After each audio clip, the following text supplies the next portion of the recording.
Station low flow. With the WeatherTrack system, after your flow sensor is correctly installed and accurately programmed, you'll want to run the Learn Flow test. And with the WeatherTrack Learn Flow test, you can either run all stations sequentially at the same time or each station individually to find the assigned station flow value for each station. In other words, the WeatherTrack Learn Flow test determines how many gallons per minute to expect out of each station during normal irrigation. Once the Learn Flow test is complete, you can see the results on the WeatherTrack.net program page under your station flow settings, where you'll be able to see the time and date that we learned the station flow value and what the ASF for each station is. The tricky part of understanding this assigned station flow value is that this value reflects that moment in time, but based on natural fluctuations in pressure, a station's flow value might be slightly different every time the system runs. To account for this, when calculating a station low flow threshold, the WeatherTrack will apply a certain percentage below the assigned station flow rate to avoid false station low flow alerts. If we look at Station 4, for example, we have an assigned station flow of 33.7 gallons per minute. Then we subtract the low flow offset, or 6.7 gallons, to create the station low flow threshold of 26.9 gallons per minute.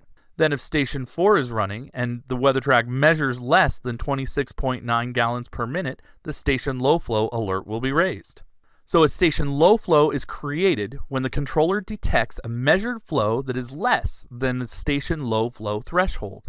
In other words, during irrigation, your station's measured flow rate should run right through the expected irrigation flow range. Then with the station low flow offset, we buy a certain amount of room to account for fluctuations in volume and pressure. Then when your station begins to irrigate, the WeatherTrack will monitor the measured usage for that station. And if, after the 3-minute testing delay, the measured usage drops below the station low flow threshold, then the station low flow alert will be raised. However, the station low flow alert is not service affecting, meaning even though the alert is raised, the irrigation will continue through the entire scheduled runtime. Commonly, a station low flow alert scenario is caused by a restricted flow on your irrigation system. So if you're getting this alert for one station, you might have clogged filters or a root pinch that's constricting the flow on that station.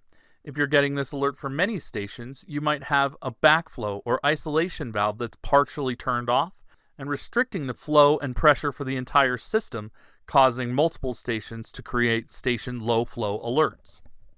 So when troubleshooting a station low flow alert, you need to go out to the site and test your irrigation system to find out the source of this malfunction. I recommend beginning your troubleshooting process by going to the controller and running that station manually. On the WeatherTrack interface, you'll be able to see the measured flow value for that station and compare it to the flow value you received in your alert notification to verify that the problem still exists. And as always, for more help troubleshooting your station low flow alerts, you can call our customer service team.